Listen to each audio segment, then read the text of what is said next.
telling you what the problem is. Keep some hardwire headphones. Listen, all right, everybody. Okay, keep hey, some we are live. We are going to get into reacting today. We've got an incredible list of things to go over today and reactions to the market. We're going to start off with just some general introductions and conversations about NVIDIA. NVIDIA had an absolutely incredible feat that it had to accomplish, and I would have been thrilled, and I think a lot of people would have been thrilled if the market, if they just gave the market a meet, but they somehow came through with a beat. They were expected to 3x their revenue, and that would have been at 20 billion, but instead they actually got to 22 billion.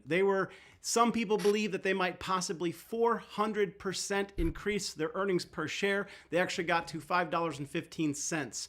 So it was an absolute beat, and it's quite exciting to see. The market has obviously risen quite a bit. And some earlier videos that I made this week, I talked about the fact that Goldman Sachs and other market leaders were saying that the market could continue to go higher, but the only way that it could continue to go higher is if the same market leaders led it there. And we had a confirmation tonight about the fact that NVIDIA is continuing to assert itself as a market leader. We're going to get into Apple. We're going to get into the miners. We're going to get into some crypto. But I'm just going to shoot right off and get to Stock Up with Larry Jones and his reaction to NVIDIA and what impact is it going to have on the markets tomorrow, Larry? Rising tide raises all ships. It's going to, if there's no other bad news, NVIDIA will lift the entire market tomorrow, just like NVIDIA right now is lifting all AI. It's lifting the AI plays, and it's lifting all of the chip companies, and is actually even lifting all of the Bitcoin miners too. But it's going to lift the entire market. Short answer. That's awesome. I agree. I think a lot of people are going to be pleasantly surprised by the impact in their portfolios tomorrow. Mo, what did you think about this? Were you expecting this outcome from them? What was your reaction? I wasn't quite sure where we were going to go with this, but I can tell you this. I look at history. The last 4 earnings reports from NVIDIA dominated. They always set the bar right where they need so they can just crush it. I think this quarter is a continuation of that. We're talking 5 straight quarters of them blowing the estimates out of the water. They continue to amaze. And like Larry said, rising tide is going to lift all ships. I saw a lot of the reports as well. They needed a big win. They got the big win. And so I expect the big thing I want to see is this. Do we get a top out in the pre-market tomorrow, and it kind of goes up a little bit between 9:30 and 10, and then a slow march down? Or is this a rocket where we go up another 5% after the bell? That's where I'm going to be kind of playing this tomorrow myself, and we'll see. We'll keep an eye on it, but it was good news for the overall market. Thank you, Mo. Keenan, now you had a play that you gave in the Stock Squad Patreon. I'm curious, I'm going to go back around to you, Larry, and Mo to ask if you had any plays on or any positions taken in preparation for NVIDIA. Keenan, you called out AMD as a sympathy play. Could you tell us a little bit about that and what you, and where, how confident were you that NVIDIA was going to come through like they did? Well, I was confident enough to make a play in front of thousands of people. So it turned out to work out well. But what I do is I understand history. I understand that NVIDIA is poised to keep making more money, but it was the rate at which they were going to make more money that determined it. I had a feeling that they would blow out earnings. And remember, when you look at options or even stock, and you might see that the price looks a little high for you in terms of what dollar amount you can buy, then you go and look for, like what Josh just said, something called the sympathy play, something that'll move very similarly. And you can think of it like this. Imagine that it's summer and you have a lemonade stand, and I'm talking about you are selling so much lemonade. I can't afford lemonade right now. Maybe I could start to sell sugar because sugar is going to sell if lemonade is selling. You understand what I'm saying? So I'm looking for something else that I could buy a little bit cheaper and then make some money almost equivalently, or in terms of almost playing out exactly the same. So if NVIDIA moves up, we go and we look at AMD. We go and we look at SoundHound. We go and we look at these other companies. Remember, though, NVIDIA is different from those companies. NVIDIA is actually a great company. Even if it might technically be overvalued for what they earn today, people are buying it for what they can earn in the future. And I always liken it to this. When you see these athletes in high school or in college, and then they come out of college, they have never stepped foot on the NFL floor, NBA floor, the MLB, whatever. They never stepped foot on the field. And they get $80 million contracts, $100 million contracts. Why do they get paid so much before they won a championship, before they do anything like this? Because Nike might see them and say, you know what? We better sign LeBron right now for $90 million, because once he becomes who we know he's going to be, we ain't going to be able to get this price like ever again. And people are looking at NVIDIA that same way. When it was 300, when it was 400, we might as well invest into it heavy now, because what it can be. And that's how you got to look at it. So then, just to summarize and answer your question, go and join the Stock Squad if you haven't done so already, so that you could actually see these plays as soon as they happen, rather than hearing about it on the back end, right? Because I'm sure there are many of you in the chat right now who are like, oh man, I wish I would have got into an AMD play with you guys or something like that. Come and join the Stock Squad. I'm telling you, you will not regret it. You'll get so much information from the four of us, and we all have our own different styles, and I encourage you, but you just got to be willing to invest into yourself at the end of the day. So Keenan, I look forward can to I seeing you ask over you- here. Thank you. That's great. Can I ask you? So it was a small. I think if I recall, it was a little bit of a smaller play for you. But do you recall what percentage up you were on that? I can't tell yet because I got to wait for the market to open. But that's another thing that I love that point. Not every play has to be the one that it changes your whole life. Not every play has to be like that. Sometimes you just, let's say you put in $300, you put in $500, even $50, and then you turn that into, let's even say $75 or $100.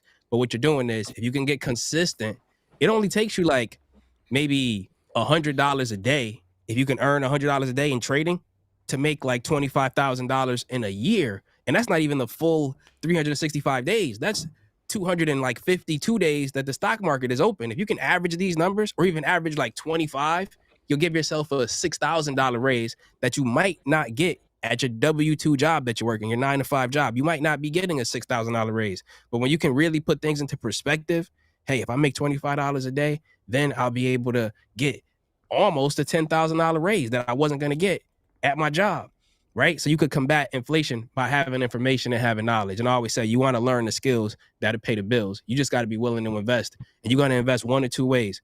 Either you're going to pay for it because somebody already did the work and now they can share it with you, or you're going to invest it into the time, because there are a lot of free resources. And this is one of the reasons why we all post videos on YouTube that you can watch for free.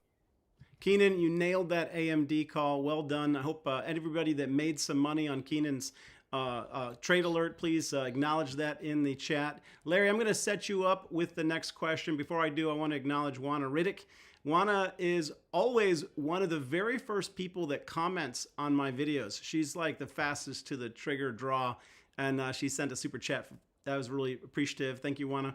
Larry, I'm going to set you up with this question, okay? Because you and I actually talked about this yesterday in regards to NVIDIA's options. JR said, I didn't get any NVIDIA options because it was too pricey for me to risk, but I did buy some SPY calls and they're looking great so far. Did you have any particular play on, and what do you think about the IV on NVIDIA coming into today? So when I called you yesterday and we talked, I was saying to you that I hope people didn't get burned, because the VIG on these options was ridiculous. The price on them were ridiculous. And sometimes when you're late to the party, you pay a premium. And that's what people were doing. And because it could have went the other way, as you know. And so I decided it was too rich for my blood. So what I did was I bought some shares. I bought a few shares. I said it in my video today. I bought a few shares of NVIDIA. Mind you, my NVIDIA before I bought those shares were up 160%. So I bought them at the low of the day, added to my positions. So now of course, my long positions are worth even more. And I just want to say that if you really look at the PE based on their earnings, what they're doing quarter over quarter, like Mo said, and I put it on my video today, 4 consecutive beats, and they're not little beats. Like they're knocking the ball out of the park. And so that's what I did. I just invested into the company itself because at some point the risk before this earnings, the risk outweighed the reward. Okay, Larry or Mo, let me ask you this. So I'm curious if you had any play on, and also I wanted you to respond to Jeffrey Douglas. He said, "Who's this NVIDIA company? This is an SMCI world." What are your thoughts on that? I'll tell you what. I've been watching these AI stocks blowing up. I've read reports. I've talked about the reports. I talked about how they talk about how much the AI chip's going to explode up to over 200 billion altogether worldwide by 2030. But yet you'll see a day like this where NVIDIA goes up basically $150 billion in a single day in market cap. Now, you heard what I just said about the growth of how much it's going to be worth and this and that in just a couple of years.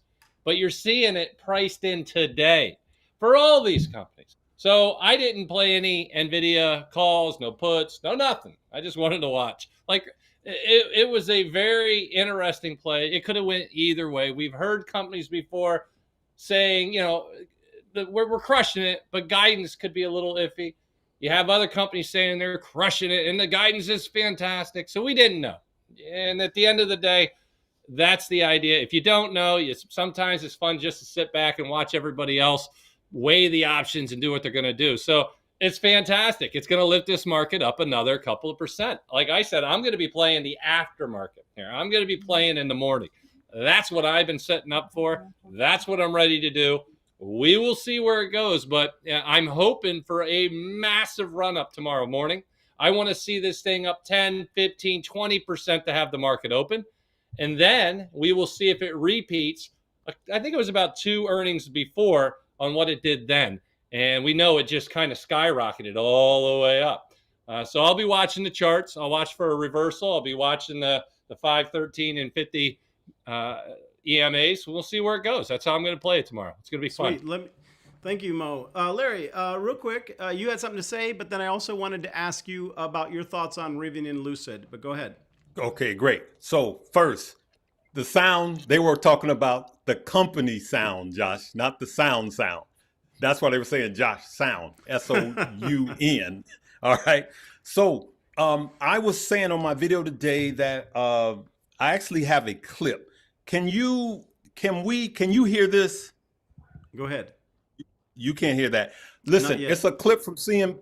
Can you hear it through yours? Can you hear that through? Could you guys hear that? I can't really know. Okay, so I'm going to put it to this microphone. I believe it's extremely important as it pertains to NVIDIA.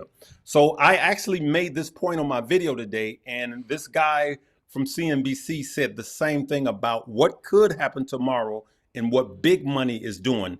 And I agree 100%. So let's listen. It's a real short video. For estimates, where the buy side, this was in print. These were like brokerage houses that talked to a lot of these buy side accounts. They were expecting maybe 24 to 25 million. So the guide came in below the whisper. So when you look at this sort of price action in the aftermarket, and this is obviously a massive stock, big pools of capital are not trading right now. Okay, so we had this swing. So you did depart from what Guy said a moment ago. There's nothing not to like in this report? No, there's nothing not to like other than expectations, right? So that like, we talked about this a little bit last night. So if you're a hedge fund, right, and you were expecting maybe a guide to 24 or 25 billion, and they guided to, maybe just about 24 billion, you're going to expect them to beat that if everything continues to go. But are you buying the stock here right now? And I think not. So let's see how this stock trades. Where it opens, it's going to open up 10% most likely tomorrow. Okay, shorts are probably covering in the aftermarket right now. Let's see if big money is going to come in and buy this stock. I think big money probably sells a little bit because of what Guy started out by saying. The magnitudes of the beat are getting smaller and smaller. That's what I wanted to say, and that's actually what I. That's what I've been saying, Larry. That's what I said on the video, And big money will probably be doing a little selling tomorrow, and we could have an open good, but big money will probably be doing a little selling. That's what I want to say, Josh. Larry, thank you. You actually have perfectly queued me up to my next question for Keenan.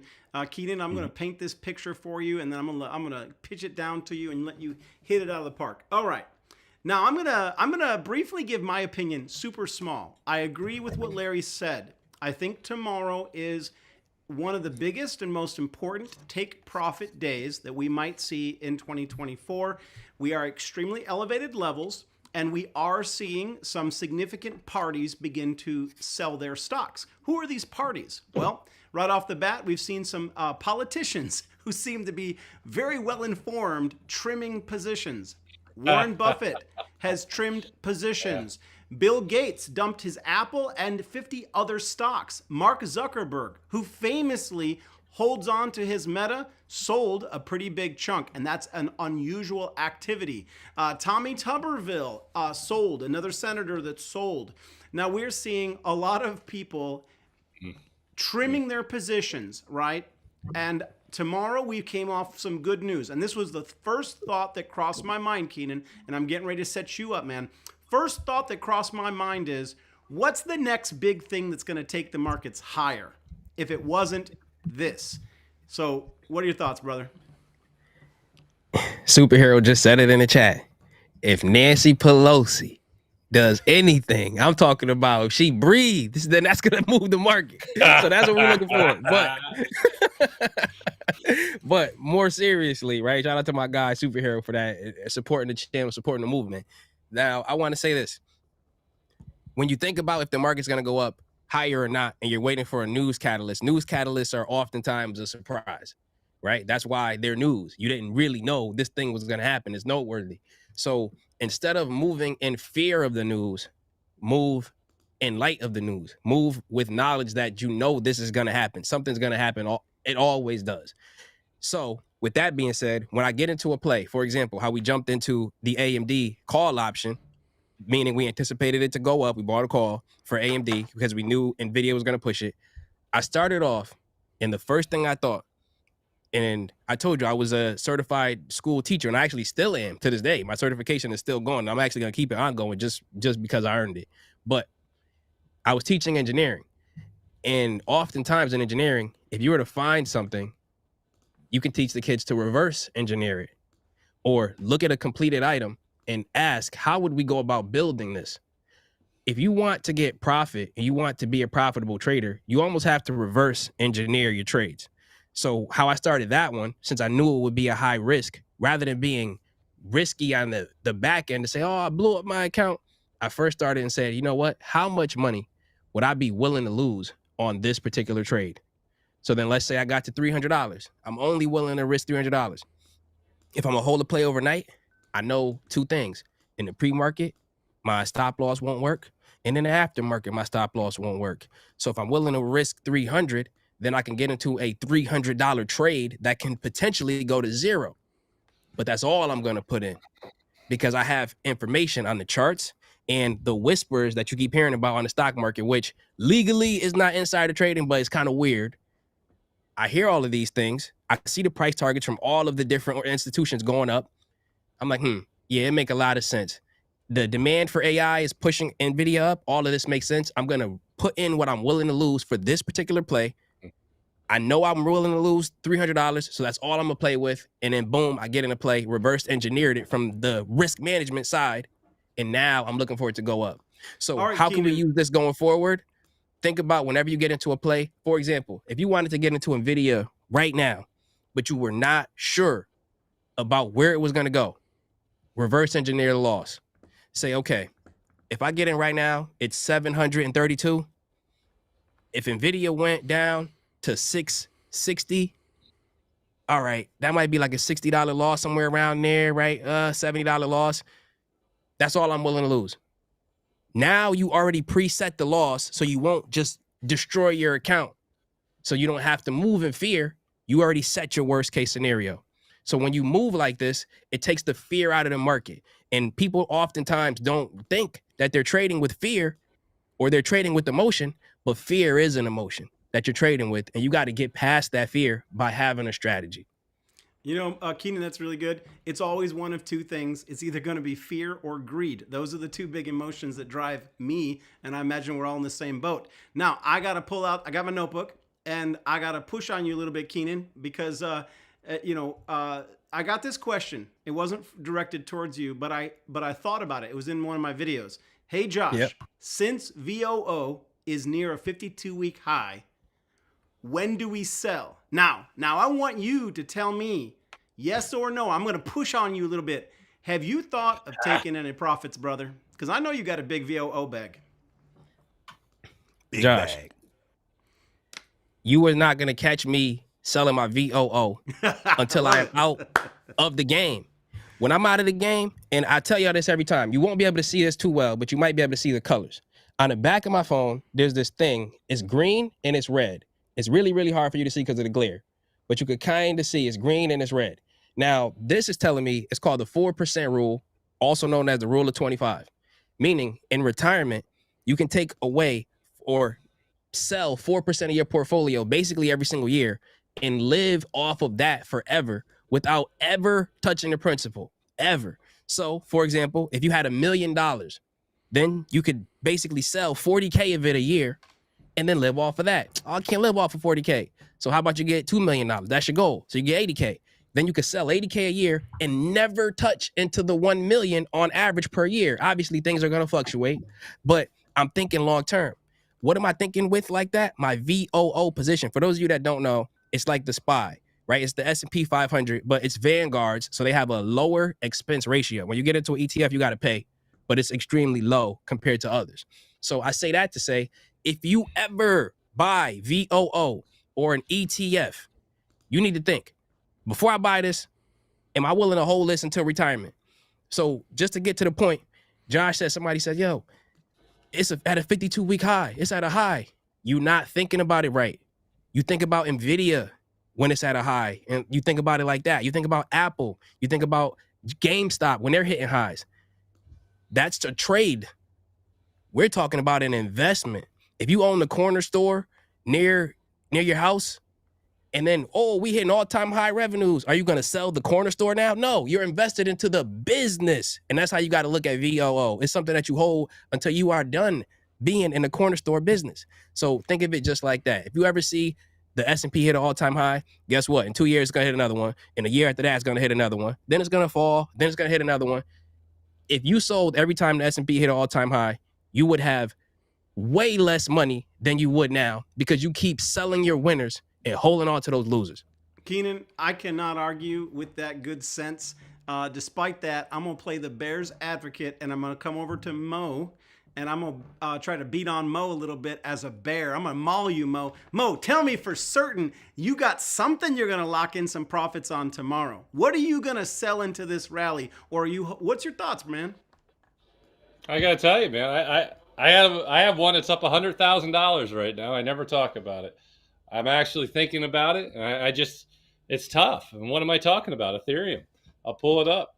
I got a ton of this Ethereum, so much so that I'm now up over $100,000 in profit at 3,000.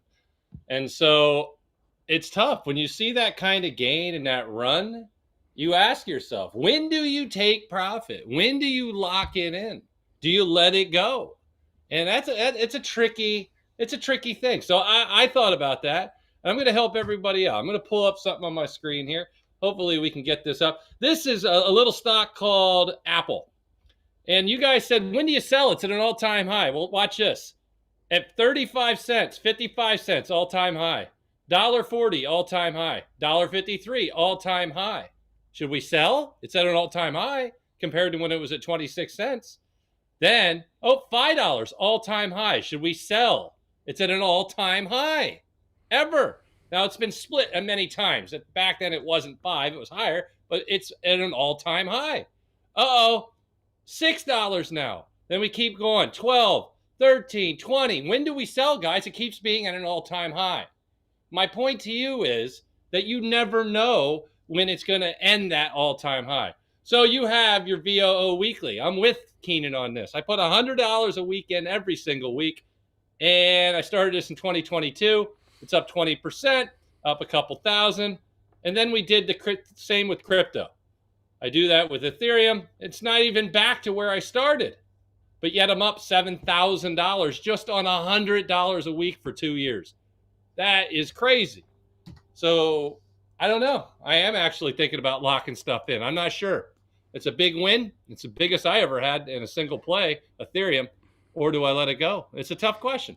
Mo, first of all, thank you for sharing your portfolio. Thank you for sharing your thoughts on that. I think that's really cool. Larry, I'm going to come to you, and remember, I'm a bear on the loose, man. Now, listen.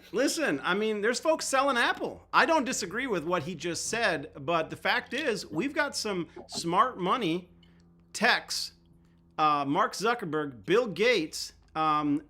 We've got even Warren Buffett trimmed some Apple. That dude only buys, he trimmed. So my question to you is, why are you so crazy? Why don't you sell something? Well, I did. I sold some Tesla as I YOLO'd into some Tesla, as you know, when it dipped a while back.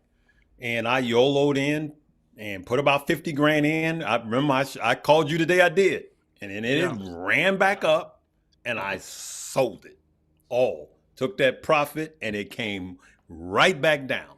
That's when I do some trimming. But to Keenan's point, when it comes to VOO, you tell me where I should have sold. You look at this chart and you tell me, Larry, you should have sold here. Where? Look at that. That's beautiful to me. This is beautiful. It brings tears to my eyes. Like, I'm with them on that one, right? But when NVIDIA, I will just tell you, the portfolio that I made just to share with you guys, I have over $10,000 in that one, right? I have over 25,000 of just NVIDIA. Now, this is not saying, oh, I got that much NVIDIA. You go, why do you have that much in that stock?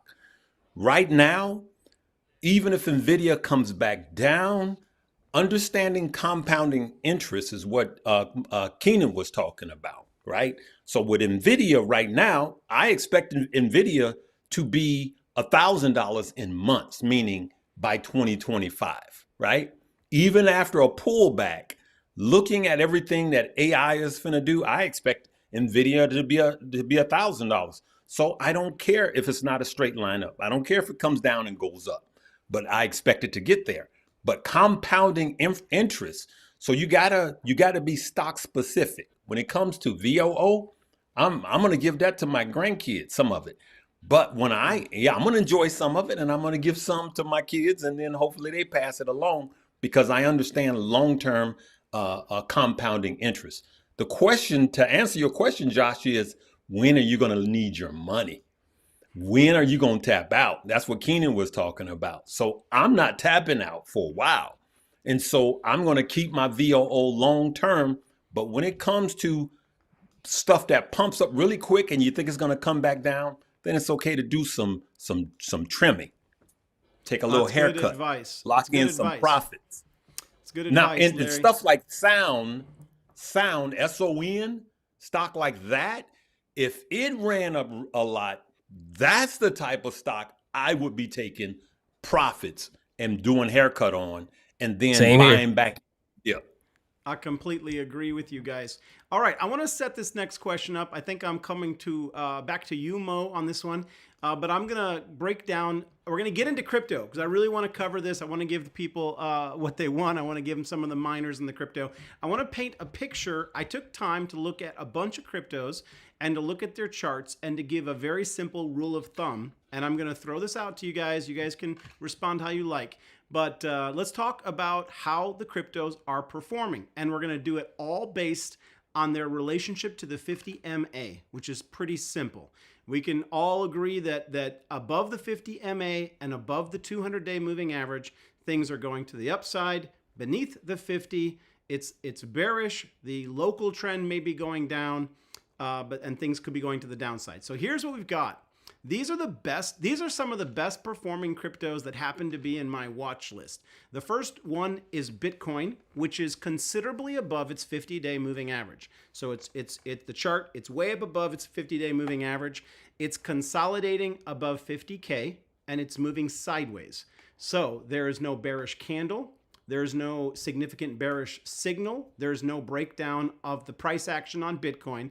And because of how high away it is from the 50-day moving average, I would say it's showing superior relative strength to a lot of cryptos.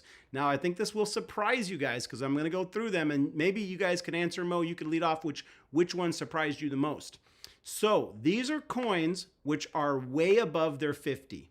Bitcoin, Chainlink, SPA, that's the SpearX coin I've recently spoken about. ADA, sleeper ADA, significantly above its 50 MA. The one that people like to call a stable coin. Well, it's outperforming. It's in a good class of coins. SEI, I don't talk much about that one, but I've got a nice position in it, way above its 50-day moving average. ETH, another beautiful chart, way above its 50-day moving average. Matic, Polygon Matic. I know this family knows about Polygon Matic, showing superior strength, way above its 50-day moving average on a daily chart.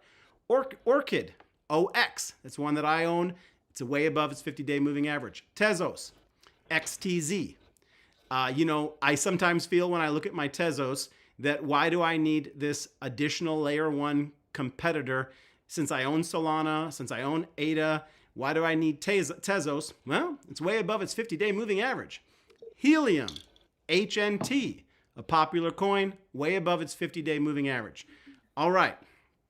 Now, the best performer, this might surprise you, the best and highest performer right now in crypto that's above its 50-day moving average out of the ones I looked at today, BNB, Binance, way above, massive green candle, pushing upwards above its 50-day moving average. Now let's get into some coins that are at their 50-day moving average. Okay, they're just at it, not way above it. ICP, Solana, Doge, SHIB, Atom, Pepe coin. Don't forget that. Pepe coin is at its 50-day moving average. XRP, Mana. Don't you remember old Mana and Sound? DOT, Polkadot. All of those coins are at their 50-day moving average, which means they're sitting on them. They're touching them. The first round, way above. Okay. Now we're going to talk about some coins that are just below their 50-day moving average for perspective. Just a couple. Near Protocol, Litecoin, XLM. It's below its 50-day moving average just a little bit. And now I'm going to give you guys three coins that are actually way below the 50-day MA. Quant, Bonk. That's right, Bonk. It's actually fallen and capitulated beneath its 50 MA. Arbitrum. Arbitrum. Fallen way below its 50 MA. I know that was a big list, Mo, but I want to set you up, looking at some of these stocks or these cryptos, how they're performing. ETH, way above its 50 MA. What are your thoughts? Is it time to reorganize? Interesting. I got to tell you, like I said, I'm watching these nonstop, and I'm going to start with the big dog. You pulled it up. This is my bread recipe. You guys know what I do. I trade this on the live streams daily. We have a lot of good things out there. This is the 5, 13, and 50 EMAs. And this is Bitcoin. And you can see he talked about how high it is. It's rolling. But the RSI is in that 70 plus category. Overbought. It's coming down a little bit. You see a little bit of a consolidation period. You have a massive move up. So at this point, I like to pull out our old friend Fib. Oh, Fib knows what's going to happen. So when we watch old Fibby come out and say, what's going to happen? We can't break this resistance. We tested it twice. Yeah, we usually have a normal profit taking down into the Goldilocks zone. That's right. Get your books out, kids. Not too hot, not too cold. Perfect zone. So a retracement down to 47,629 for Bitcoin to 46,358 for Bitcoin, normal. Then we take the next leg up. It's overdue. And that's for Bitcoin. Then I come over to my Ethereum. Oh, look how close it looks like Bitcoin. What are we missing? We're missing the consolidation phase. We haven't had it here. And it's coming. Look at this. Way overbought. This is up in the extremes. And when we get into the extremes, you touch the extremes, you sell off. Touch the extremes, you sell off. We're up in the extremes again. I own hundreds of thousands of dollars of this. I don't want it to sell off, but it will. You have to understand the game or you shouldn't be playing it. So yeah, it's run beautifully up. It's very bullish. But even with this, I would expect a little bit of a pullback, maybe 26 to 2,700. Old Uncle Fibby will tell us here. We'll come out and do a quick one. And you come down into that golden zone around 26 to 2,500, 2650, 2550. That would be normal for me, and then see a big push up. We know when this halving happens in April for Bitcoin. We know for Ethereum, the biggest thing that we have for Ethereum right now is that it May 3rd, I think it's the end of May, last day of May, I think is the deadline for spot ETFs for Ethereum. If the SEC approves a spot ETF for Ethereum, it's going to be huge. Now, here's the deal. It's about a 50-50 shot. It's not guaranteed because there's a little differences with that. We have the staking. Some of the applications want to stake anything they're holding. We also go ahead and go forward and say it's not approved in May. The odds they're saying are near certainty that in 12 months it would be okay. So how much risk do you want? Do you want to wait until it's okay and then jump in? Like Bitcoin had a little sell-off and now it's rolling up. They're finding much more money flowing into the Bitcoin spot ETF than they expected. I believe it's going to be even bigger for Ethereum, especially if they can stake our Ethereum and give us a little extra on top of the growth. It's a little bit like a dividend. Wouldn't that be nice? So I see big things happening. Then I look at Bonk. You guys introduced me to Bonk. I don't own any Bonk. I look at Bonk. This is the daily candle of Bonk. We just had a reverse of Bonk, and it didn't last long. And a reverse back down on the dailies. For those who follow my method, which is the reversal of the EMAs, the 5's about to test the 50.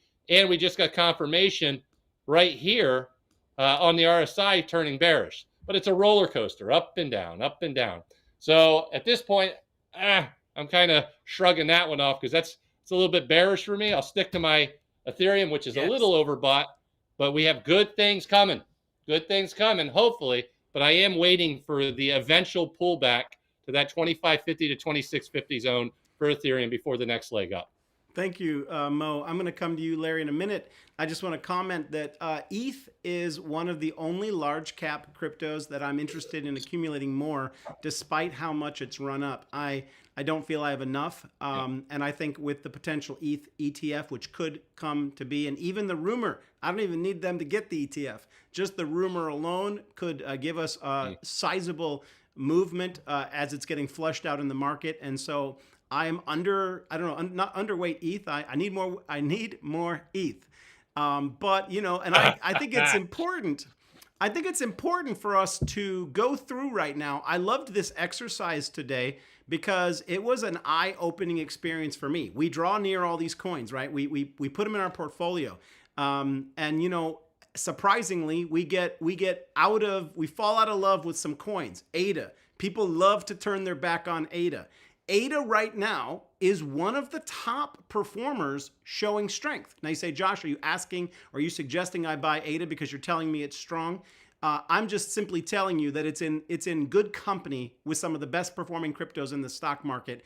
And it might have gotten sleepy for you, but there's someone who thinks that ADA is worth buying right now, and they're concerned they're underweight ADA. Larry, going into the crypto and going over some of the ones that I mentioned, you know, does it make any sense to rebalance your crypto portfolio? You know, some of the ones that were underperformers, okay? XRP, heaven forbid I come against XRP. XRP, now listen, I own XRP and I haven't moved any yet, but I'm gonna tell you that when I did this exercise and I saw that XRP was at the 50 and there was all these other coins that were significantly above the 50, I thought, man, I might just convert I might have a conversion party for some XRP to get the Holy Ghost of ADA, BTC. Larry, what are your thoughts on balancing your portfolio, your crypto portfolio right now? It's funny you said it. So this happened 11 minutes ago. See that? Yeah. And I'm with you, Josh. There you Yep. go. There it is. There it is. There it is. Every day. That's what I've been doing. And it's funny you said that. I've been doing more ETH. I have taken you remember last cycle how many I was in, Josh. I'm in half the positions I was in last year. I don't need 50,000 micro coins and all of that. Yep. I am Ethereum because of what may happen next with the spot ETF. Even without that, I'm team Ethereum, Bitcoin, as you know, Solana, the layer ones. But I'm going to say something that's going to shock you. I was looking at what you were looking at. I was looking at my crap coins. So I buy a little Shiba Inu every day, a little Doge. I mean, very little amounts. But you know what I'm going to do? And I was going to do this before we went live. I'm going to convert some of that over to Bunk. Now, anything I say is not a suggestion for you to buy, hold, or sell. Because we get caught and we get stuck in what was hot in the last cycle, right? And then we think that that's going to be it. And I'm just going to go out, and you guys know I was the ship dude last cycle. I was the ship father. I don't know. I don't like that father stuff. I ain't that old. But but I will tell you that this cycle, I feel more strongly about Bunk than I do actually Shiba Doge. And time will tell, right? No one has a crystal ball.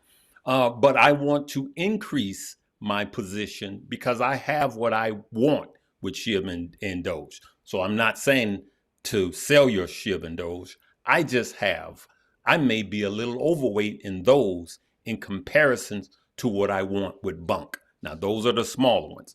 But as it pertains to the bigger coins, I just have like 5. That's it.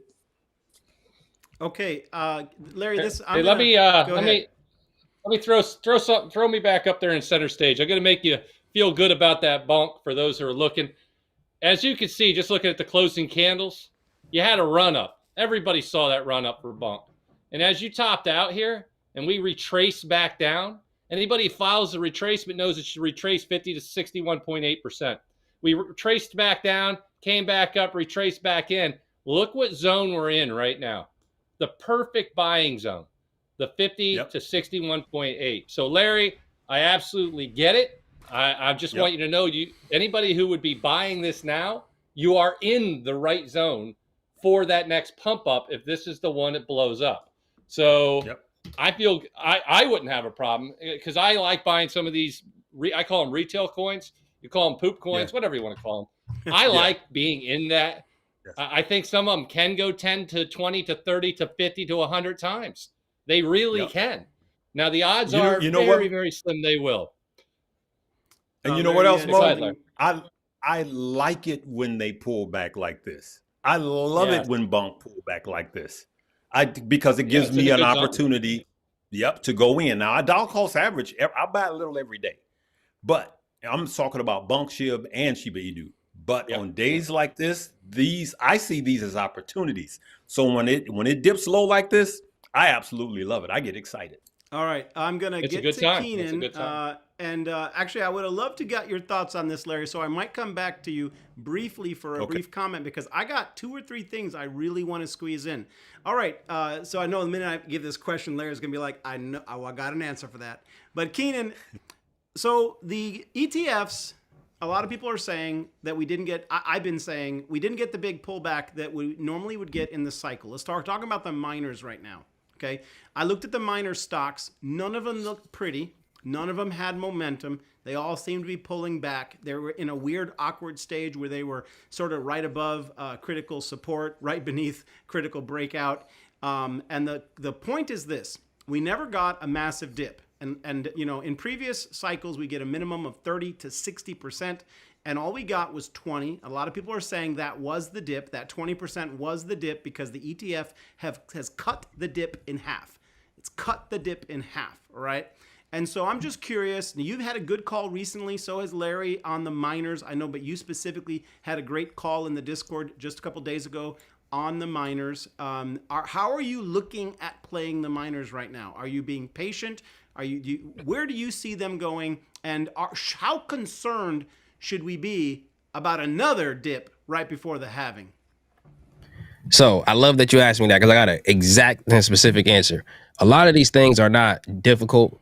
You actually follow the KISS method. Keep it simple, stupid.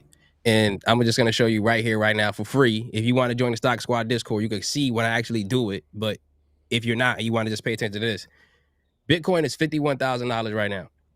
Every time Bitcoin comes down to about 50K for the last, let's call it month, it bounces. And when Bitcoin bounces, everything else bounces. If I get into Bitcoin at 50K, it's going to bounce up 1%, 2%. But if I see Bitcoin is about to bounce off of 50, and then I go over to Mara and I get into the stock or I get into the call, then that's going to go up double, if not triple, whatever Bitcoin went up. On the flip side, it'll go down double or triple whatever Bitcoin went down. So you got to keep both of those dynamics in mind. So when you see Bitcoin hit 50K again, this is what I would do. I wouldn't look at Bitcoin. I already got my indicator. I'm going to go and look at Mara. I'm going to go and look at Riot. I'm going to go and look at all kind of cryptocurrency related stocks. And then I'm going to jump into that. But I'm not going to hold on to it. I know Larry and Mo were just saying that they might DCA into certain kind of things. I'm focused on one, like a laser. That's why I think about it like a sniper. So like I'm either like holding a lot of cash in my trading account and I'm laser focused in on one. I'm not DCAing into SHIB. I'm not DCAing into Ethereum. I'm not DCAing into none of that. I'm super focused on it. And then while I'm watching it, okay, Bitcoin hit 50K. That means Mara is about to jump with it, but more than it. So then I'll play that. And then I'll go and take the cash. And then I might go put some of that into SHIB and try to move into the next moving vehicle. But one thing that they can do that you got to learn about yourself, that doesn't work for me, is if I'm in a trade that's going to be hot, I need to be lasered in on it. I can't have 10, 15 different hot things all at once. So when I look at mine, I'm like, nope, I'm focusing on Mara today. I'm focusing on NVDA today. I'm focusing on Riot today. And then I get out of it with my cash. I sleep like a baby because I ain't got to worry about nothing. And then I get back up and then I jump back in. And that's why I say I'm looking at it more like a sniper, where I'm looking at my target and I'm totally focused on it. Everything else is just background noise. And then I strike. And I always say, when I see a price I like, I strike. And that price on Bitcoin is what's going to move Mara and Riot. We can look at the technicals on Mara, the fib. We can look at the EMAs. All of that stuff works. But what's really pumping it is Bitcoin. So then keep your eye on that. Bitcoin's pumping, switch over to Mara, switch over to Riot, and then consider playing that. But have your downside risk always locked in. One thing that, and one of the reasons why I'm totally comfortable trading in front of thousands of people or even showing you like all of the numbers and stuff like that, like I know how much I'm going to lose at first. So then I'm not afraid to lose. So I'm like, all right, look, I put $100 in. I'm willing to lose 20. I get in, I lose 20. Okay, it happened as expected. I put $100 in, I'm willing to lose 20. It goes up double, triple, quadruple. Oh, cool, this worked out great. So I only had to risk $20 to make $300. Or even in the case of the Mara play that Josh is referring to that I did recently, that I posted, made $1,600 off of, like, I don't even know how much. I think I turned $1,000 into like $26,000 like overnight, right? How did I do it? I had pre-planned, hey, I'm willing to lose $200, and boom, made $1,600. So I just pre-planned it, and I'm using Bitcoin as my main measure to do this. I don't get too caught up in what Mara's doing, what Riot's doing. I look at Bitcoin, and then I just play them as a sympathy play of Bitcoin. So I want you to just add that to your toolbox, family. Keenan, you did really good on that. I just wanted to reiterate what you were saying about the fact that don't overtrade. What he said is something that I actually practice. I'm not in too many plays. People be talking about being in 4 or 5 miners, and the miners are swing trades for me. I don't necessarily view them as long-term investments. Larry, I know that you have a swing strategy that involves DCAing. I am typically myself, and that's been winning. And you've been showing people how to do that in the Discord. And I know that I see it in comments all the time in the Discord. I'm following And Larry's Larry been killing it, killing and it. killing it. Yeah. And so there's different ways to approach it. What I heard Keenan say is something that I wanted to reiterate, which is, you know, if I have too much on my plate, I can't do everything very well. I would rather, to be honest, kind of like Keenan, you know, have a longer investment in the VOO that's just growing and growing and not ever thinking about selling, and then focus on targeted sniper swing trades that I can handle and that I'm confident in. So that's why I heard him say. I just wanted to repeat that. Larry, very briefly, and then I'm going to go to Mo, but I wanted to get your thoughts on the miners. Are you doing anything different? How do you view buying right now? Okay. You see that aftermarket? Mara's up almost 4% after hours, right? And believe it or not, that was due to NVIDIA. And I know you're going, that doesn't make any sense. Well, it kind of does, because these are miners, and what do they need to mine? Computers. What do computers use? Okay. So it's all about energy. All right. So these are sympathy plays.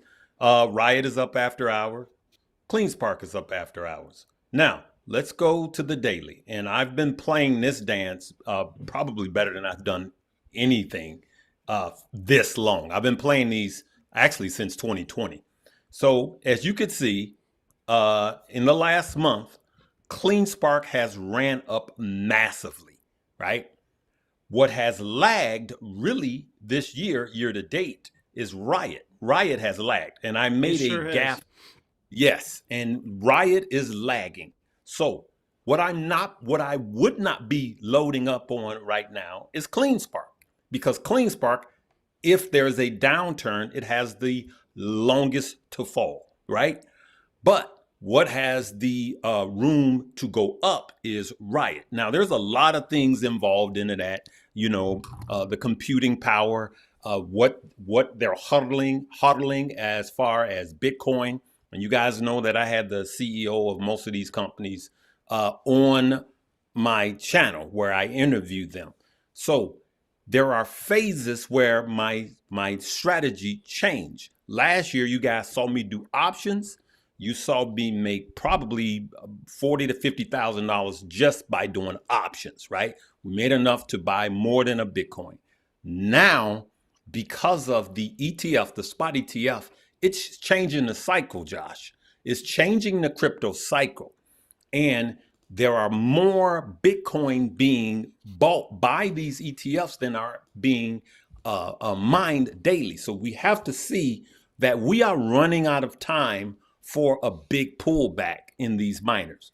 But like Keenan said, people are too focused on Mara, Riot, CleanSpark, and all of this, and they keep their eye off of Bitcoin.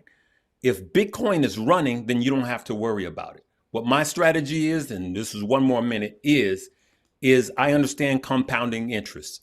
I understand that Bitcoin, like Tom Lee said today, it could hit 150 this year. Now, it's not happening this year. I think more likely next year.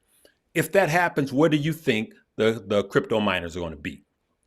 Knowing that I don't mind these little 9% up today, 11% down tomorrow.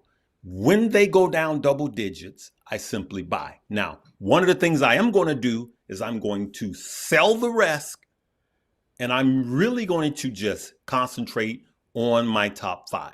Mara, Riot, and CleanSpark will be those. And then I'm going to have a little risk at the bottom with one that I think will spike up. But I will make money, but I understand the more I have now, when they go up because of compounding interest, when they start doubling and tripling, when they start dancing, the more I've accumulated in this time frame, which I'm still green on all of them, the more money I would have. But as it pertains to me dollar cost averaging every day, that is on a hold, because I'm trying to see what Bitcoin is going to do right now. So I am not buying anything. Thank you, Larry, for being clear with that. I know the family appreciates when, you know, you show your portfolio vulnerable, you tell people exactly what you're doing when you're buying, when you're selling. This helps a lot of people. Mo, I'm setting you up, and I'm going to give you the question here, okay? I want to talk about the FOMC notes. In my view, there was basically two sentiments. It was optimism and it was caution. So the optimism is that inflation is coming down. The caution was directed to the fact that they don't want to cut too soon. I fundamentally believe that the markets can continue to climb until we get to the point where we hear the Fed say that he's worried, or where he actually gives a cut because of weakness in the economy. We know, we talked about it last time, that this can has been kicked down the road until potentially June. Can we continue to climb till June? What are your thoughts on the FOMC and the Fed's response? Was the Fed dovish enough? What was your opinion? Yeah, it was exactly what I thought it was going to be. The Fed comes out, it uses its word. It was a tool it never had, 15, 20 years ago. They never did that. Rates would change. You'd be like, oh, rates change. And there was no meeting that you were told about. And now we're at a point where the Fed comes out daily. They might as well be on YouTube with me and their own channels, each Fed president doing their little YouTube broadcast, because everybody's watching them. Every time they come out, they want to make sure everybody hears them. So they coordinate with each other, the ECB, which the ECB, if you know what's going to happen with our Fed, because the ECB's been saying it ahead of time. Everybody's seeing this stock market run up. Oh, it's great news. Everybody's getting rich. Understand that the Fed hates it. It makes their job harder. Every time we make more and more and more money, the Fed's job gets more difficult because we buy more stuff. We buy more stuff. We borrow more money on our credit cards. And there you go. Rinse and repeat. Hey, the government does a new budget. Oh, another record-breaking budget. More money being spent. The market keeps getting gas thrown on that fire. And they keep talking about how inflation's coming down, which it has. And I still believe we will get to the point where it will drop. It's going to be painful. I personally am still very heavily into that camp that we're going to have a recession. But here's some good news. For the first time, you guys hear me talk about leading economic indicators. They have finally flipped to no recession possible. That's what they just finally flipped to. It was been recession, recession, recession. They just flipped. It was interesting. But here's the deal. Other indicators are still yelling recession. I don't know. I think it happens. It could be a technical recession. I still think Q2, Q3 are the two you get it. And we're almost in Q2. March is the last month of Q1, and then we move into that.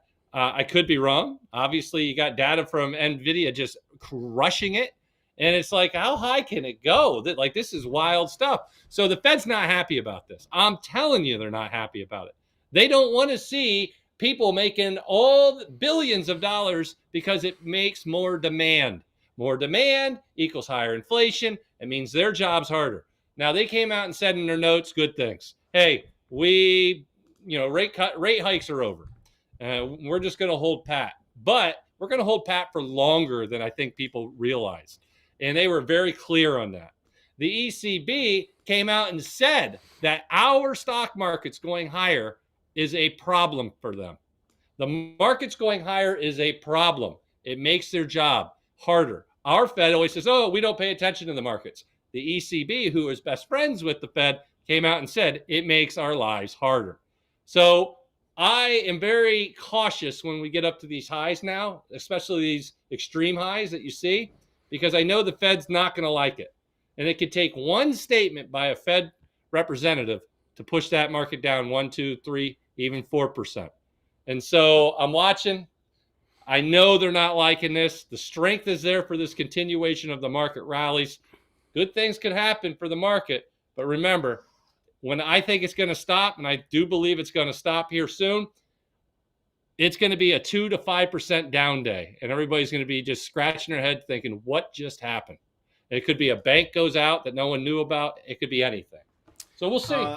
I think that was very good insight. I'm just going to give a small contribution to some insight. Then I'm going to come to Keenan, and we're wrapping this show up. I think that, when we contemplate what's happened with Bitcoin, the miners, and crypto, that we never saw the type of pull down or drawback that we had seen in previous cycles. The reason why there was an event, it was the ETF. And I would say similarly in this market that we've enjoyed in 2024, I do believe that we're going to have some pullback moments. I even believe that we're going to get close to a correction. But we have this dynamic that is affecting how strong of a pullback or a recession we might get, and that is the AI narrative. The fact is, AI is going to change all of our lives. 90+% of all jobs in America, and everybody that's listening to us needs to research the impact of AI on their job, because AI came into 2023 and 2024. NVIDIA is a testimony to it, that it is a market changer. It's an economy changer. And even though we absolutely, with those inverted yield curves, we're pointing to the potential of a pretty strong pullback, has that been muted by AI? And I would say that today's news on and the earnings that we just saw on NVIDIA would say yes. And so I don't think we're getting a soft landing because of Fed Jerome Powell. I think we're getting a soft landing potentially because of AI. That's my thoughts on it. Keenan, I'm coming to you, and then Larry, I'm going to let you go, and then we're all going to say our goodbyes. But this is the final setup question. It was actually something that I noticed. Keenan and I are friends on Facebook, and he posted today. He said, at a funeral, you basically, have you guys ever seen that at a funeral, people will take your picture and everybody comes in their fancy dresses and their suits, and they'll put a t-shirt on top, and it'll be a picture of little Jimmy, and everybody celebrates little Jimmy's life. And Keenan asked the question. He says, how come if Jimmy isn't dead, but he starts a new business, we don't all go out and get a t-shirt made and put that on to celebrate his entrepreneurial spirit, and to let everybody know that we love him, we support him. Love that, Keenan. And I thought that was great. Keenan, I want you to expound a little bit on that, and I'm going to bring it to you, Larry, and also just say your sign-offs too. Yeah, I appreciate you for that. And I'll actually read it to everyone really quickly. I had said to everyone, and I wrote it because it was really on my heart, because I seen, there was a couple, like a young couple. I want to say they were in Houston, and they were like some domestic violence or something like that. And then they both ended up passing away from this instance. And then I seen everybody wearing the guy's shirt, and I find myself scrolling through his Facebook and seeing him, he like is starting a business or doing all these kind of things. You may have heard of this. And this was like 2 days ago. And I see people, they wearing his shirt, and I'm thinking to myself, like, but when he was alive, nobody wore his shirts that he was selling then, or nobody supported his business. And it was actually not low quality. It was high quality stuff that he was putting out, but they weren't supporting it then. But then they loved him now. People love what they can no longer have. And I want you to just consider the things that you currently do have, so that you can value them while you have them, while they are in your possession. Some things are in your life for a season, but they're in your life for a reason. So since we can identify that right now, sometimes we just got to just stop and smell the roses. So I had said this. I said, y'all wear the homie shirt when they die, but not when they start the business. And then what, we got to be better than that. You understand what I'm saying? Especially when our people are putting out quality stuff and quality items, quality services. And we say, hey, how about I support that? I need this service done. I needed a new shirt, and you pulling out good shirt. Like, you know what I mean? Let's just support each other while we can. People never get the flowers while they can still smell them, is what they say. So let's give people their flowers while they can. I love it. Thank you, Keenan, for that. Thank you for being on the show today. And hey, guys, I think it's worth subscribing to Keenan's Facebook. I don't know, Keenan, if you got some room over there for some people to come and follow you, but I would recommend it. Go find Keenan Grace on Facebook, folks, today, and hit the subscribe. Now, I'll be honest, there's 1,500 people watching, but only 600 likes. Oh, man. Put that Stock Squad shirt on today, folks, if you're watching. And let's do a little celebration and appreciation. Larry, I'm going to throw something to you. You can say whatever you want, but I was actually also going to comment on something that, and this goes deeper, and you kind of get to the heart of investing and people, and you have your inspirational Sundays. And I saw something, you didn't say this, but I'd like you to speak to it. Wall Street Trapper, I follow him. He's an interesting guy. He's got an interesting story. He says, when you allow them to feed you, you give them permission to starve you. Yep. Man, stop and think about that. I'd like you to respond to it, brother, and then just... it's just think about this system. And that is so true. I love Trapper. That's my guy, man. That is so true. They fed you a lie all your life. They fed you that you have to get this job so you could take care of the 5%. They fed you that. But what they didn't feed you is financial literacy. They refused to feed you that. They would not let you. I had a teacher in grammar school that tried to teach me this, and he got censored. This is one of the things that I'm going to talk about in a later video. They were like, no, stick to this 60-year-old plan that we have to teach everybody to be good factory workers. So what Trapper said is absolutely 100% dead on, right? Because they're feeding you, right? But they can also starve you. And so what I love about this platform, what I appreciate about you, Josh, Mo, and Keenan, is that we have the freedom to educate people. And we are telling people, when we talk about, when Keenan showed $100,000 worth of VOO, somebody might say he bragging. And I know that he trying to help you. I know that when Josh is going, the hours that he puts behind the technicals, I know he's trying to help you. I know that when Mo is being this ridiculous workhorse, putting out 15 videos a day, live trading, run, running the back end of the Discord. I mean, all of the stuff that's on his plate. I even asked him one day, do you have any time for yourself? We want you guys to make money because the four of us can't make it all. And so that's how deep this really is. We're trying to feed you. We're trying to teach you how to fish, not just give you fish, teach you how to fish so you can have financial freedom for the rest of your life. So I applaud Wall Street Trapper for saying that. Thank you for giving me this space, Josh. Thanks for having me on. Hey, I love you guys. I'm going to give you all I got and what I got and all I got until I can't do it no more. Peace. Thank you. Mo, I'm going to let you sign us off today. I personally appreciate each and every one of you guys. I thank you for joining us. And, just like Larry said, each of us are bringing something unique. We have things in common. I sit here and I enjoy the show because I listen to what these guys say, and it kind of encourages me. I always refer to that as confluence. And in the Discord, I dropped a bunch of charts, gave opinions. I respond to people on stocks I'm not even in. They're like, Josh, what does that chart look like?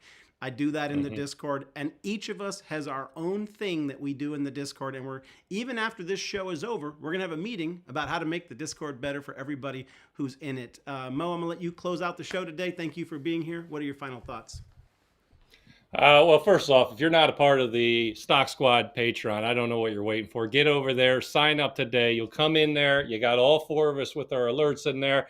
And like Josh said, we do technical charting. We just like to shoot the breeze with you as well. Sometimes it's good to be in a community with like-minded people. It's fantastic. And I look forward to, continuing to add more value to it. And I know we all are. That's why we meet afterwards. We try to figure out what can we do to make it even better for you guys. So I'm excited about that. That link's down below. But Larry, all I got for you, amen. Amen on what we're trying to do here. We all agreed back when we first met each other that we're here to try to better the entire financial landscape and for the retail people out there don't have people looking out for them. We come on here. We might not all agree, but for the most part, you'll see something that's similar. Make sure you're doing what's best for you. Make sure you're investing in the right things. And we tell you what we think they are. And it's always up to each person to pull that trigger, do your own due diligence. But as a community, I can tell you this, we're going to be stronger. You're going to be stronger than any one person by themselves. So that's something I wholly believe in. And I think we're all looking out for each other. And I know these guys are looking out for me. I'm looking out for them. We're good friends.